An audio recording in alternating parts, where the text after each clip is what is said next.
Yang mana lebih elok? Langsaikan hutang rumah dulu atau simpan dalam ASB dulu?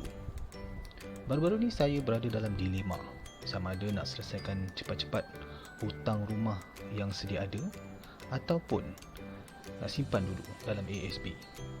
Yang mana satu bagi pulangan yang lebih baik, khususnya untuk jangka masa dalam 5 tahun atau 10 tahun akan datang? Pernah tak korang terfikir benda yang sama? Kalau pernah, untuk episod kali ni saya nak tunjukkan perbezaan antara langsai hutang rumah versus simpanan dulu berdasarkan status saya sendiri. Jom. Okey, untuk setakat bulan Oktober 2021, simpanan saya ada dalam 230,000. Saya assume untuk akhir tahun 2021 ni, simpanan ni akan jadi 240,000. Iaitu saya target untuk simpan 5,000 sebulan untuk November dan Disember. Dan dah akhir tahun kan, mesti ada program untuk cuti-cuti Malaysia kan. Jadi kena ada bajet sikit untuk tu.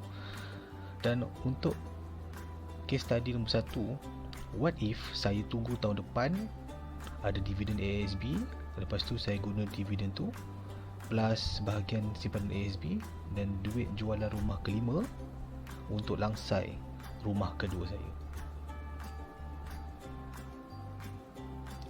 Pengiraan dia macam ni. Assume dividen ASB 4%, boleh bagi saya pulangan dalam 9,600 dividen, tambah 50,000 ASB, tambah 80,000 hasil jualan rumah kelima. Saya letak 4% saja sebab saya tak nak optimistik sangat dalam pengiraan. Dan ASB pun boleh maksimum 200,000 je. Lepas ni mungkin saya perlu simpan di tempat-tempat lain seperti AHB, ASB, SSPN ataupun FD.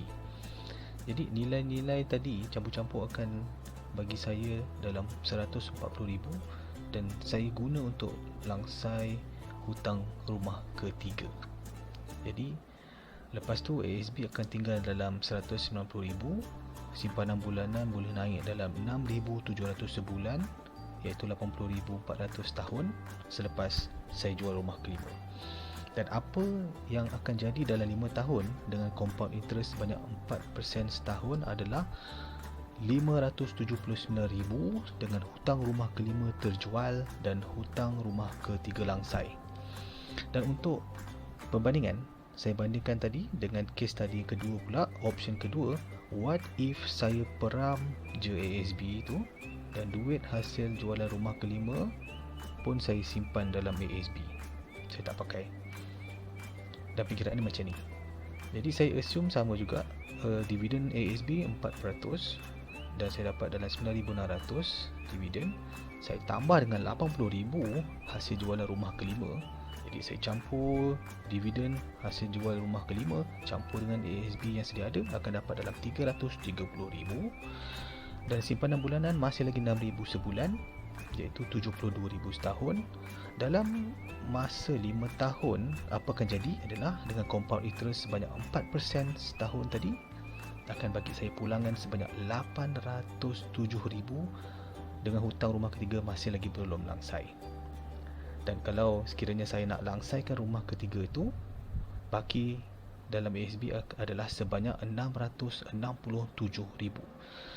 Jadi sebagai kesimpulan, perbandingan option 1 dengan option 2, sama ada saya nak langsaikan hutang rumah dulu atau simpan dalam ASB. Option 2 iaitu saya simpan dalam ASB akan bagi saya lebihan cash dalam tangan, tapi hutang masih ada lagi lah, iaitu hutang rumah ketiga. Yang kesimpulan kedua adalah saya boleh langsaikan hutang selepas 5 tahun dengan ada cash sebanyak 667,000 dalam tangan untuk option 2, berbanding option 1 akan hanya ada 579,000 dalam tangan. Jadi beza dalam 88,000. Besar juga tu kan. Dan saya juga ada buat pengiraan macam mana pula kalau sekiranya saya selesaikan juga hutang rumah kedua. Jadi apa akan berlaku dalam 5 tahun akan datang.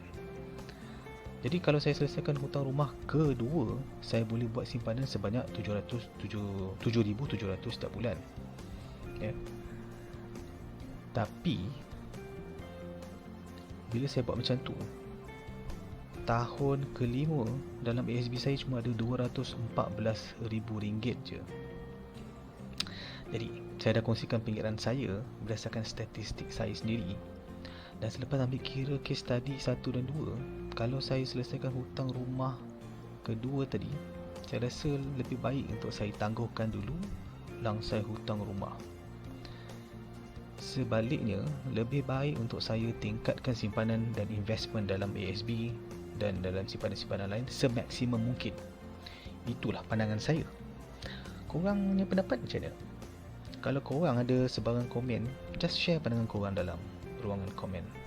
Dan kalau korang ada pengalaman dalam langsaikan hutang, boleh kongsikan juga. Okey, itu saja perkongsian saya dalam minggu ni. Kita akan jumpa lagi dalam episod-episod akan datang. Thanks for listening. Take care and bye-bye.